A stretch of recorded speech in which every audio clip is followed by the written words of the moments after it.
할렐루야. 하나님의 크고 놀라우신 은혜가 오늘 여러분의 삶 안에 충만하게 임하시기를 간절히 기원합니다. 오늘은 어린이 주일입니다. 오늘 어린이들을 다시 한번 생각하면서 우리 교회 안에 있는 어린이들 또 여러분의 자녀들을 위해 정말 간절하게 기도하는 우리의 삶이 다시 되어야 할 줄로 압니다. 하나님의 은혜가 임하고 또 하나님의 능력이 인도하지 않으면 이 세상 속에서 우리 아이들이 제대로 살기는 참 어려운 시대입니다.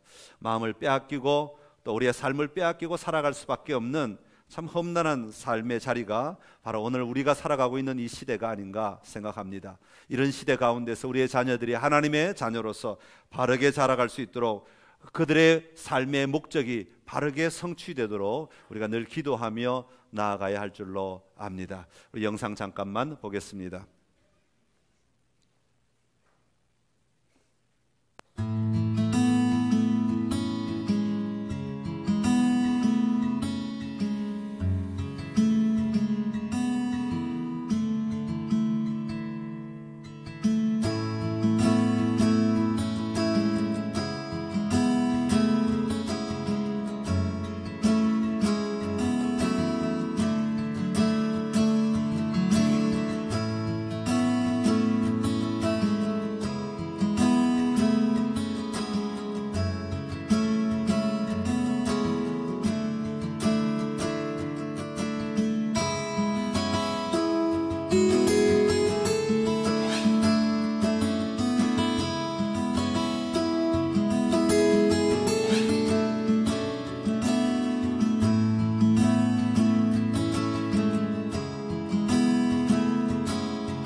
오늘 우리 부모들이 먼저 우리가 걸어가야 될 믿음의 삶의 걸음들, 하나님이 우리에게 허락하신 삶의 목적을 향해 잘 걸어갈 때 우리의 자녀들도 그 걸음을 따라 배우게 될 것이고 또 그 걸음을 걷게 될 줄로 압니다.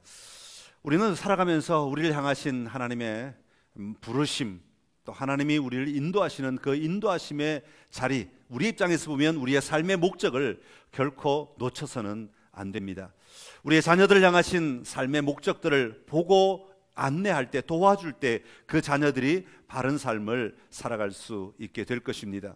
그렇다고 아이들만 이런 삶의 목적을 가지느냐? 그렇지 않습니다. 우리 모두도 동일한 삶의 목적들을 날마다 점검하고 날마다 바라보며 그것들을 갈고 닦아서 점점 더 예리하게 되도록 세워가는 것이 우리가 살아가야 될 삶의 자리인 줄로 압니다. 또한 우리 공동체가 분명한 목적을 가지고 나아갈 때 우리 공동체를 부르신 하나님의 뜻을 이루어가는 그런 삶을 살게 될 줄로 압니다. 여호와께서 이스라엘 백성들을 애굽에서 인도하여 내셨습니다. 그리고 그들에게 이렇게 말씀하십니다. 너희가 내게 대하여 제사장 나라가 되며 거룩한 백성이 되리라, 그렇게 말씀하십니다. 언제 그렇게 될 수 있습니까? 여호와 하나님과 맺은 언약을 잘 지키면 너희가 바로 여호와 하나님의 소유가 되고 여호와 하나님의 백성이 될 것이라고 하나님은 말씀하고 계신 것이죠. 여러분, 이 언약의 핵심은 무엇입니까? 이스라엘 백성들로 하여금 그 입술을 벌려 여호와께서 나의 하나님이십니다 라고 하는 것을 고백할 때에 내가 하나님의 소유입니다, 하나님이야말로 여호와께서 나의 주님이십니다, 나의 주인이십니다 라고 하는 것을 고백할 때에 이 언약이 이루어지게 된다고 성경은 말씀하고 있는 것입니다. 오늘 우리의 삶의 자리에서 다시 한번 이 고백이 우리의 고백이 될 수 있기를 간절히 기원합니다. 우리가 사사기를 계속해서 살펴보지만 사사기에 계속해서 문제가 일어나는 원인은 무엇입니까? 사사기에서 계속해서 문제가 일어나는 이유는 무엇입니까? 바로 여호와 하나님을 나의 하나님으로 모시지 아니하고 우상을 나의 하나님으로 모시기 시작할 때에 사건들이 일어나기 시작하고 문제가 일어나기 시작하죠. 그때부터 하나님이 기뻐하시는 모습으로 살아가지 못하고 하나님을 떠나서 타락한 삶을 살아갈 수밖에 없게 되는 것이죠. 하나님은 그런 그들을 향하여 그 사실을 깨닫게 하시고 다시 그 삶의 목적의 방향을 정돈하도록 하시기 위하여 이 주변 나라들을 일으켜서서 그들을 좀 어렵게 만드는 일들을 반복하시는 것이 바로 이 사사기의 흐름인 것입니다. 오늘 우리는 예수 그리스도로 말미암아 하나님의 자녀가 되었습니다. 하나님의 자녀가 되었으면 가장 중요한 것은 무엇이냐면 바로 여호와 하나님을 향하여서 예배하는 자가 되어야 하는 것이죠. 주일날 교회에 나와서 예배하는 것도 예배이지만 우리의 삶의 자리에 모든 순간에 여호와께서 나의 하나님이십니다 라고 고백하고 그 하나님을 인정하고 그 하나님의 말씀에 순종하는 삶을 살아가는 것, 이것이 바로 우리의 삶의 예배가 되는 것입니다. 우리의 삶의 예배를 늘 드리며 고백하며 살아가는 삶, 하나님을 신뢰하고 하나님을 의지하며 하나님을 순종하는 삶, 이것이 바로 하나님의 자녀로서의 삶의 진정한 모습인 것입니다. 그렇지 아니하고 하나님보다 내가 정한 것들을 더 소중하게 여기고 하나님보다 내가 섬기고 싶은 것, 내가 바라고 싶은 것, 내가 기대고 싶은 것, 그것을 더 섬긴다면 하나님은 우리에게서 안타까운 모습으로 우리를 징계하시며 또 때로는 우리를 흔드시며 때때로는 우리의 삶의 자리에 하나님을 바라볼 수 있는 길을 안내하시는 자리로 우리를 인도하신다고 하는 것입니다. 다시 한번 오늘 이 시간 우리의 신앙의 삶의 자리에 든든히 세워져야 될 기초가 무엇인지, 우리의 삶의 방향이 무엇인지를 분명하게 보고 고백하며 나아가는 선창의 모든 가족들이 다 될 수 있기를 간절히 기원합니다. 오늘 우리 사사기의 11장을 다루게 되는데 입다라고 하는 사사의 이야기를 다룹니다.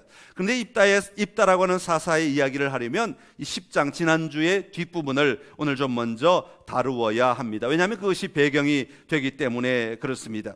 오늘 본문의 사사기 10장에서는 먼저 하나님의 마음을 우리에게 소개하고 있습니다. 10장 7절에 보면 여호와께서 블레셋과 암몬 자손의 손에 그들을 파셨다, 그렇게 말합니다. 자, 이 얘기는 무엇입니까? 지금 이스라엘 백성들이 블레셋이라고 하는 사람들과 암몬 사람들에 의하여 고난을 당하고 있다라고 하는 얘기죠. 그런데 이 10장 7절에 블레셋과 암몬이라고 여기서 말하면서 뒷부분으로 가면 계속해서 암몬 자손만 이야기합니다. 왜냐하면 아마 사사기의 기사가 블레셋은 나중에 누구랑 함께 다루게 되는 나라가 되냐 하면 이 삼손, 기억나시죠? 삼손이라고 하는 사람을 다룰 때에 이 블레셋을 계속해서 다루게 될 것이기 때문에 굳이 반복해서 이 나라를 설명할 필요가 없기 때문에 아마 여기서는 이렇게 시작할 때만 잠깐 이야기하고 주로 암몬 족속을 다루고 있습니다. 암몬 족속은 이스라엘 나라의 동쪽에 지금 거주하고 있는 나라입니다. 자, 이 나라가 18년 동안이나 이 이스라엘을 억압하였다, 그렇게 성경은 기록하고 있습니다. 여러분, 이 길앗에 사는 사람들을 괴롭혔다, 18년 동안이나 그랬다, 얼마나 힘들겠습니까? 얼마나 어렵겠습니까? 그런데도 불구하고 이 땅에서 그 나라를 구원할 사람이 없었다고 하는데 더 큰 어려움이 있는 것이죠. 이 땅의 지도를 잠깐 설명하면 이스라엘 나라가 이렇게 있고 여기 요단강이 있고 이스라엘 백성들이 애굽에서 탈출하여서 광야를 거쳐서 이렇게 들어올 때 요단강을 건너기 전에 먼저 두 지파 반, 이 세 지파가 요단 동편의 땅을 차지하게 됩니다. 여러분, 지도의 밑에 파란 부분에 사해인데 사해 따라 쭉 올라가면 갈릴리가 있고 그 오른편에 갓 지파, 베냐민 지파, 그렇게 돼 있나요? 갓지파, 르우벤 지파, 갓지파, 르우벤 지파가 이렇게 차지하고 있죠. 자, 이 바깥쪽 오른쪽에 지금 암몬 족속이 있는 겁니다. 그리고 난 다음에 요단강을 건너서 에브라임 지파, 단 지파, 그리고 위로는 므낫세 지파, 밑으로는 베냐민 지파 이렇게 내려와 있죠. 그 다음에 이제 쭉 나오게 되는데 지금 성경에 보면 뭐라고 기록하고 있는가? 9절에 보면 이 암몬 족속이 7절에 보면 암몬 족속이 건너와서 계속해서 18년 동안이나 그들을 괴롭게 하는데 8절에 보니까 요단강 저쪽 길르앗에 있는 아모리 족속의 땅에 있는 모든 이스라엘 자손을 쳤다, 그렇게 말합니다. 이 얘기는 뭐냐면 요단강 동쪽에 있는 사람들을 계속해서 공격했다는 것이죠. 그것은 바로 옆에 있는 나라이기 때문에 충분히 그럴 수 있다고 이해할 수 있습니다. 바로 옆에 있는 나라니까 이쪽에 뭐 좋은 것이 생기면 가서 뺏어오고 전쟁을 치러서 훔쳐오고 싸우고 그런 일이 있을 수 있겠죠. 그런데 여기서 끝나는 것이 아니라 9절에 보면 뭐라고 말하고 있는 거니까 암몬 자손이 또 요단을 건너서 유다와 베냐민과 에브라임 족속과 싸움으로 이스라엘에게 곤고가 심하였다, 그렇게 말합니다. 이 얘기는 뭐냐면 요단강이 중간에 있는데 갓지파라고 쓰인 거기만 공격하는 것이 아니라 이 오른쪽에 있는 암몬 족속이 갓지파만 공격하는 것이 아니라 지네 마음대로 들락날락하면서 어디까지 오냐면 요단강을 건너서 에브라임 지파와 단 지파 이 중간 지역까지 들락날락하면서 마음대로 공격했다는 것입니다. 여러분 한번 생각해 보십시오. 이스라엘 나라가 지금 저 위쪽부터 갈릴리 지역부터 아래쪽 사해 지역까지 쭉 길게 펼쳐져 있는데 그 중간에 바로 이 에브라임 지파가 차지하고 있는 것이죠. 이 에브라임 지파까지 중간에 들락날락하면서 계속 공격했다고 하는 것은 무엇을 이야기하겠습니까? 이스라엘은 아무 힘도 없었다는 거예요. 그들의 삶의 자리 중앙에 적들이 들어와서 마음껏 들락날락해도 그들이 대응할 방법, 그들이 대응할 힘, 그들이 대응할 능력이 하나도 없었다고 하는 것입니다.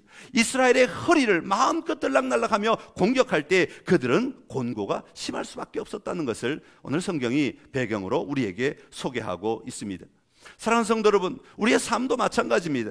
우리의 삶의 사탄은 언제나 우리의 언저리만 공격하는 것이 아닙니다. 내가 미처 손대지 못하고 내가 미처 놓쳐버리고 있는 그런 사이드 부분만 공격하는 것이 아닙니다. 때로는 사탄이 우리의 중심부에 들어와서 우리의 마음의 중간을 마음껏 들락날락하면서 우리의 근본을 흔들어 놓을 때가 있다는 말입니다. 여러분, 언제 그렇게 우리의 근본을 흔들어 놓느냐 하는 것이죠. 언제 그렇게 합니까? 여호와 하나님이 내 삶의 중심에 자리하고 있지 않을 때 예수 그리스도께서 내 삶의 중심에서 나를 다스리시고 나를 인도하심을 우리가 고백하지 아니하고 우리가 인정하지 아니할 때 사단은 우리의 중심에 들어와서 마음껏 휘저으며 마음껏 돌아다니며 우리를 괴롭게 하고 우리를 어렵게 하고 우리로 하여금 타락의 삶을 살아가도록 인도하는 때가 있다고 하는 것입니다.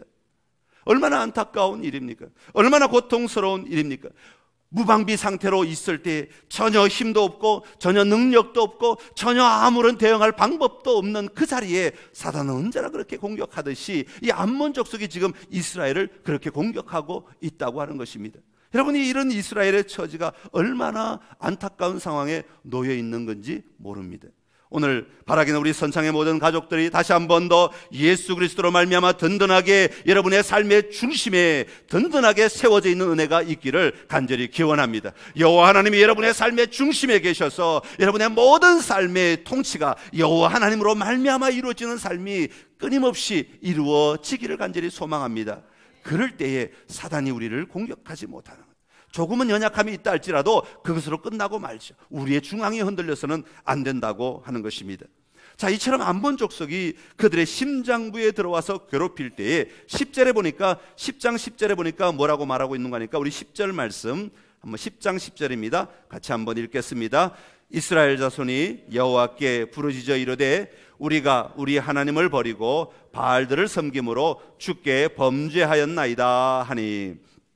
자, 여기 보면 이스라엘 백성들이 뭐라고 말하는 거니까 너무 힘드니까 너무 괴로우니까 하나님 앞에 나아가서 우리가 하나님을 버리고 바알들을 섬김으로 주께 범죄하였습니다 라고 고백을 합니다. 인정을 한다는 것이죠. 그런데 하나님은 하나님의 관점에서 하나님은 이런 이스라엘 백성들을 보시고는 아주 뻔뻔스럽다고 이야기합니다. 이 야단은 오히려 그것을 받아들이시는 것이 아니라 야단을 치시는 것을 볼 수가 있습니다. 11절과 12절에 보면 하나님께서 여호와께서 이스라엘 백성들에게 이렇게 말씀하십니다. 내가 애굽 사람에서 너희를 구원하지 않았느냐? 아모리 사람에게서 너희를 구원하지 않았느냐? 암몬 자손에게서 너희를 구원하지 않았느냐? 블레셋 사람에게서 너희를 구원하지 않았느냐? 시돈 사람에게서 너희를 구원하지 않았느냐? 아말렉 사람에게서 너희를 구원하지 않았느냐? 마온 사람, 미디안 사람에게서 너희를 구원하지 않았느냐? 7 족속을 다 이야기하는데요. 여러분, 이것은 한꺼번에 그냥 막 뭉뚱그려서 얘기할 수 있는 것이 아니라 이렇게도 했고 이것도 도와줬고 이것도 도와줬고 이것도 너희와 함께 했고 여기서도 내가 너희를 구해냈고 여기서도, 여러분 이렇게 반복돼요. 7번 반복했다는 얘기는 하나님이 하실 수 있는 최선을 다해서 다 참으시며 인내하시며 그들을 끊임없이 참으시며 지켜보시며 그들이 또 죄를 짓고 또 죄를 짓고 또 죄를 지어도 하나님을 또 떠나고 또 떠나도 끊임없이 하나님은 포기하지 않으시고 계속하여 다가가셔서 도우셨다고 하는 것을 이야기하고 있는 것이죠. 그런데도 불구하고 그 이스라엘 백성들은 13절에 보니까 하나님이 뭐라고 말씀하시는 거니까 너희가 나를 버리고 다른 신들을 섬겼다 그렇게 말합니다. 그럼에도 불구하고 너희가 나를 여전히 버리고 다른 신들을 섬겼다 그렇게 말합니다. 다시 말하면 이스라엘 백성들은 자기들이 우상을 섬기는 그 삶을 알기는, 삶을 살았다는 것을 알기는 압니다. 그것이 죄인 줄 압니다. 잘못된 줄 압니다. 그러나 그들은 회개하지 않았다는 것이죠. 여러분, 회개라고 하는 건 뭡니까? 그 삶을 더 이상 살지 않는 것을 이야기하죠. 완전히 돌이키는 것을 얘기합니다. 그러나 그들은 말만 그렇게 할 뿐이지 시간만 지나면 다시 그 자리에 또 들어가는 그들의 모습이라고 하나님은 분명하게 지적하고 있는 것이죠. 그러니 하나님으로서는 얼마나 화가 나셨겠어요? 얼마나 속상하시겠어요? 얼마나 많이 힘드시겠어요? 그래서 하나님은 이렇게 말씀하십니다. 13절과 14절에 보면 이렇게 말합니다. 그러므로 내가 다시는 너희를 구원하지 아니하리라. 야, 무서운 말이죠. 이건 아주 엄청난 하나님의 진노의 표현입니다. 내가 다시는 너희를 구원하지 아니하리라. 가서 너희가 택한 신들에게 부르짖어 너희의 환난할 때에 그들이 너희를 구원하게 하라. 아마 이 소리가 들릴 때는 아마 온 천지가 막 쩌렁쩌렁 울리지 않았을까? 아니면은 너무 하나님의 마음이 속이 상하셔서 그냥 모기만한 소리로 그냥 들려졌을 수도 있고요. 얼마나 안타까운 이야기입니까? 여러분, 이 말은 무슨 뜻입니까? 그동안 너희가 돈을 섬기며 살았느냐? 그러면 이 환난이 너희에게 심하다고 말하는데, 그러면 이 환난 가운데서 돈에게 의지해봐라. 끝까지 죽을 때까지 너희가 돈을 의지해라. 돈이 너희를 구원해 주지 않겠느냐? 너희가 명예를 섬겼느냐? 명예에 살고 명예에 죽고 그것 때문에 청춘을 바쳤느냐? 그것 때문에 돈을 바치고 그것 때문에 가정을 바쳤느냐? 그러면 이 환난에서 명예가 너희를 구원해 줄 것 아니냐? 그러니까 명예를 의지해서, 명예에 의존해서 너희가 이 문제를 해결해라, 그렇게 말씀하고 있는 것입니다. 하나님은 지금 우리가 그동안 숭배하고 따랐던 그 우상들에게 가서 나를 구원해 달라고 말하라고 정말 소리지르 이 하나님의 마음이 그대로 묻어있는 그 부르짖음이라고 말할 수 있습니다. 여러분, 그러나 그들이 절대로 구원해 줄 수 없다는 것을 이스라엘은 너무나 잘 알고 있습니다. 그럼에도 불구하고 이스라엘 백성들은 하나님을 의지하지 아니하고, 알면서도 하나님을 따르지 아니하고, 하나님을 신뢰하지 아니하고, 여전히 자기의 습관에 따라 우상을 섬기다가 필요할 때만 되면 하나님을 이용하는 수단이 되어버리고 말았다고 하는 것이죠. 여러분, 이런 모습을 보시고 너무나 안타까워하시는 하나님의 모습인 것입니다. 사랑하는 성도 여러분, 오늘 우리의 신앙은 어떻습니까? 혹시 우리가 어떤 도움이 필요할 때만 하나님을 찾고 있지는 않으십니까? 어떤 어려움이 있을 때, 힘든 상황에 마주쳤을 때 나 혼자 도저히 해결할 수 없기 때문에 하나님을 찾고 있지는 않으십니까? 그러다가 그 문제가 해결되면 다시 내 마음대로 살아가고, 다시 내가 붙잡는 우상들을 붙들고 살아가고, 다시 내가 원하는 대로만 살아가고 있지는 않으십니까? 그런 우리들을 향하여 하나님은 오늘 본문에서 뭐라고 말씀하십니까? 내가 다시는 너희에게 이용당하지 않겠다. 내가 다시는 너희에게 그런 너희의 유익만을 위하여 쓰임받는 자가 되기를 원하지 않는다, 그렇게 말씀하십니다. 다른 말로 바꾸면 무슨 이야기입니까? 나는 너희의 모든 삶의 여호와 하나님이다 라고 말씀하고 계십니다. 모든 삶에서, 우리의 모든 삶에서 여호와를 하나님으로 인정하고 하나님으로 예배하고 하나님으로 높이며 하나님을 따르는 삶을 살아야 한다고 우리에게 요청하고 계시는 것입니다. 사랑하는 성도 여러분, 여러분의 삶의 자리에 다시 한번 우리 하나님의 위치를 점검하고 그 하나님을 인정하며 고백하는 삶이 오늘 여러분 안에 회복될 수 있기를 간절히 기원합니다. 자, 이런 하나님의 반응을 접하고는 너무 당황했겠죠. 이스라엘 백성들이 어떻게 하나님이 갑자기 저러실까 깜짝 놀랐습니다. 그동안은 역사적으로는 잘 참아주셨는데 아이고, 하나님이 참지를 못하셨네, 이렇게 생각했을 것입니다. 그래서 15절에 보면 이렇게 말합니다. 우리가 범죄하였사오니 주께서 보시기에 옳은 대로 우리에게 행하십시오. 그러나 주님께 구합니다. 오늘 우리를 건져주십시오. 그래, 우리가 회개하는데 오늘만이라도 다시 한 번 더 건져주십시오, 그렇게 말합니다. 그럴 때 16절에 보니까 여호와께서 이스라엘의 곤고로 말미암아 마음에 근심하시니라. 마음에 근심하시니라. 이 한국말의 번역인데요, 하나님께서 그 백성 때문에 고통을 당하신다, 그런 얘기입니다. 여러분 자식 때문에 고통을 당해 보신 적 있으시죠? 자식이 정말 괴롭힐 때 정말 이거 쫓아낼 수도 없고 매로만 다스릴 수도 없고 뭐로 할 수 없지만, 그러나 그 자식 내 자식이기 때문에 마음을 아파하는 그 부모의 마음, 고통스러워하는 그 부모의 마음이 지금 하나님의 마음이라고 소개하고 있는 겁니다. 그 백성 때문에 고통을 당하고 있다는 것입니다. 그러니까 지금 하나님께서 그들을 도와주시거나 그들을 회복시키시거나 그들을 또 자유의 길로 인도하시는 것은 그들이 회개하였기 때문이 아니라, 그들의 삶의 자리에 돌이켰기 때문이 아니라, 하나님께서 그들을 너무너무 사랑하시기 때문에, 그들을 너무너무 사랑하시기 때문에 하나님의 은혜를 베풀어 주시겠다고 하는 하나님의 마음을 소개하고 있는 것입니다. 하나님이 그들을 구원하시기로 결정하시는 것은 하나님이 그들을 회개했기 때문이 아니라, 이것은 하나님의 전적인 은혜라고 하는 것을 이야기하고 있는 것이죠. 사랑하는 성도 여러분, 우리가 신앙생활하면서 우리의 행위나 우리의 시간이나 우리의 삶을 드리는 것이 우리가 응답받는 잣대가 될 것이라고 생각하며 신앙생활 하시는 분들이 있습니다. 그러나 참으로 하나님께서 우리에게 임하셔서 우리를 도우시고 우리를 사랑하신다고 말씀하시고 우리를 회복시키시고 우리를 건지시고 우리를 일으키시는 것은 내가 얼마나 시간을 바쳤기 때문이 아니라, 내가 하나님이 기뻐하시는 어떤 행위를 했기 때문이 아니라, 내가 하나님이 원하시는 어떤 삶을 살았기 때문이 아니라, 전적으로 하나님의 은혜 때문이라고 하는 사실입니다. 하나님의 우리를 향하신 사랑 때문이라고 하는 것입니다. 우리가 여러분 그 사랑을 온전히 정말 1대1의 조건을 맞추어서 받으려면 여러분 삶을 다하여서도 하나님의 조건에 만족시킬 수가 없어요.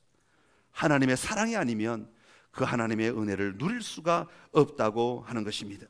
오늘 나라를 향하여 베풀어 주시는 회복의 손길, 사랑의 손길, 도움의 손길, 인도하심의 손길을 내밀고 계시는 그 주님의 놀라운 은혜를 누리며 살아가는, 또 고백하며 살아가는 선창의 모든 가족들이 다 되시기를 간절히 기원합니다.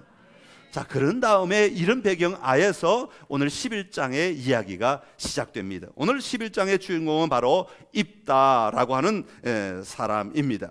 11장 전반부에서 입다에 자라난 배경이나 삶을 보면 이스라엘의 지도자로서 참 사람이 없어도 너무 없다 하는 생각을 할 수밖에 없습니다. 입다라는 사람은 어떤 사람입니까? 1절부터 보면 이렇게 말합니다. 길르앗이란 사람과 창녀 사이에서 태어난 사람이다, 그렇게 말합니다. 게다가 그의 어머니는 가나안 여인이었을 것으로 보고 있습니다. 입다가 어느 정도 성장을 하게 되니까 그의 이복 형제들, 다시 말하면 길르앗의 아내들로부터 태어난 수많은 자녀들이 이 입다를 쫓아냅니다. 왜 쫓아내는가 하면 아버지의 집에서 기업을 잊지 못할 것이다. 다시 말하면 우리 아버지의 재산을 너에게 나눠줄 수 없다, 우리 아버지의 유산을 너에게 한 푼도 줄 수 없다라고 하는 것입니다. 그래서 형제들에게 쫓겨나게 됩니다. 3절에 보면 그렇게 설명합니다. 이에 입다가 그의 형제들을 피하여 돕 땅에 거주하며, 이 피하였단 말은 그냥 순순히 걸어가는 모습이 아니라 도망가는 모습이죠. 도망가는 이유가 뭐겠습니까? 형제들이 너 나가, 그냥 그랬다고 도망갑니까? 그렇지 않죠. 아마 어떤 위협이 가해졌기 때문에, 어떤 위협들이 있었기 때문에 도망가지 않았겠습니까?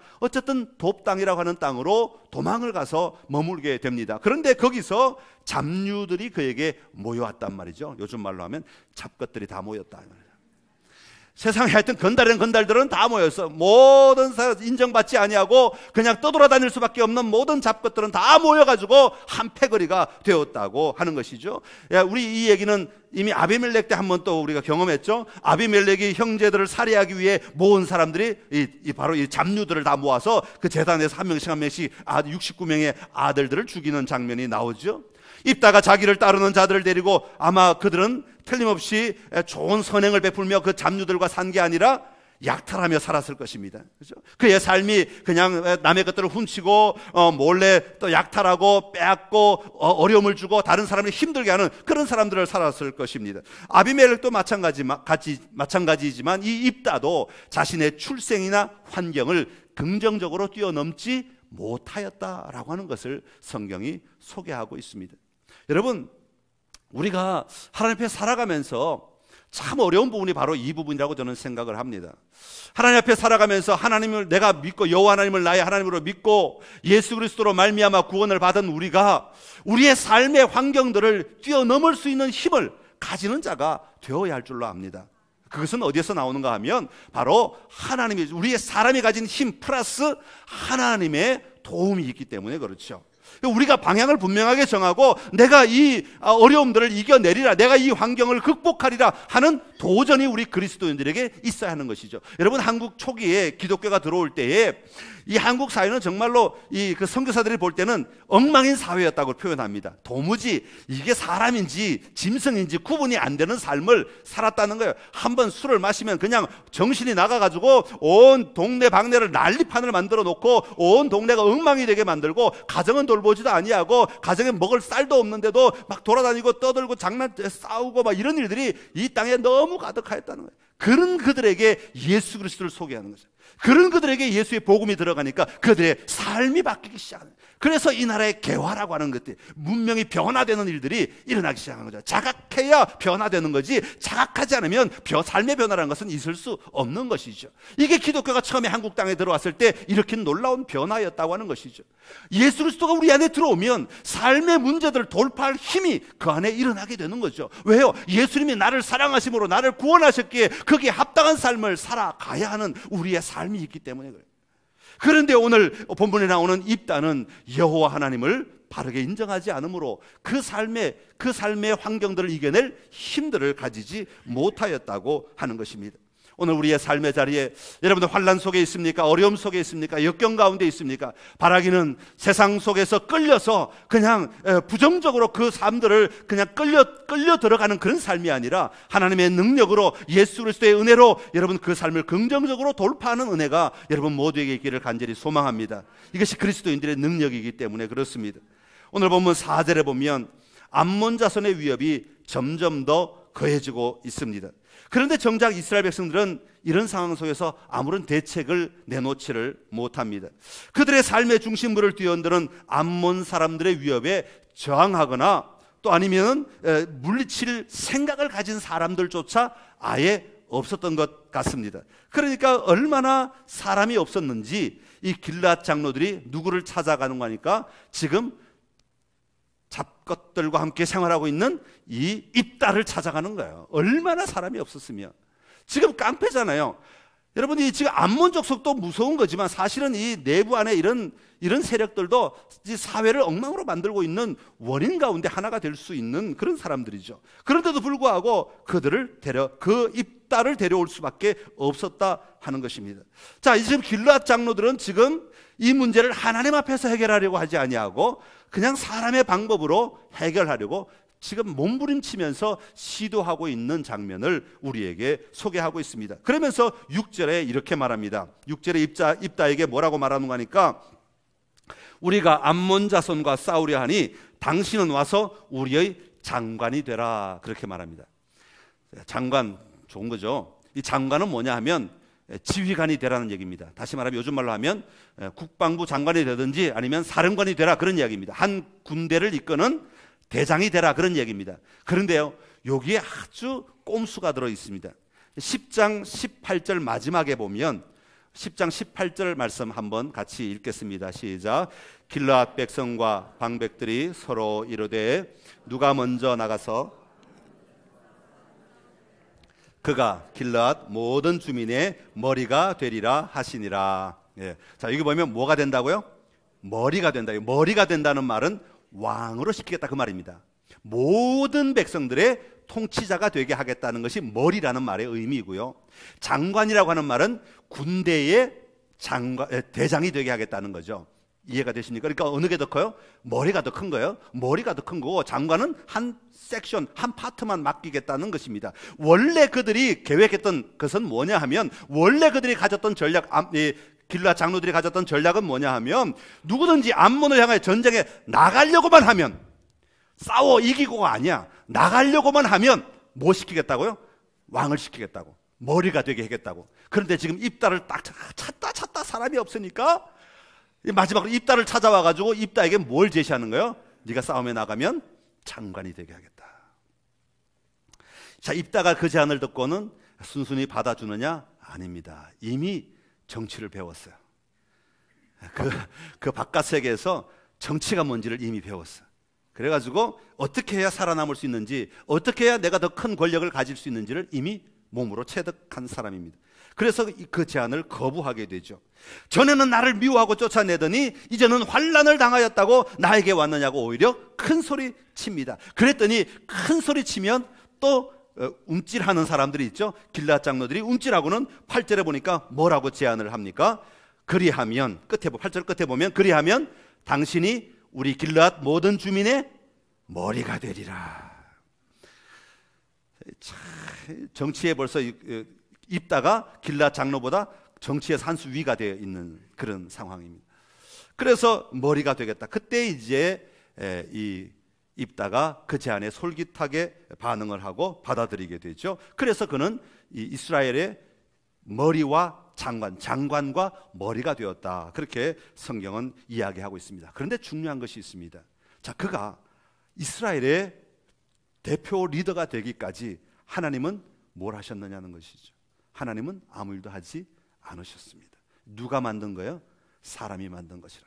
사람이 자기들의 생각 속에서, 자기들의 상황 속에서, 자기들의 정치적 세상적인 방법 속에서 자기들이 만들어낸 것이라고 하는 것이죠. 그래서 성경 안에서 유일하게 하나님이 지명한 사사가 아니라 사람이 세운 유일한 사사가 바로 입다가 되는 것입니다.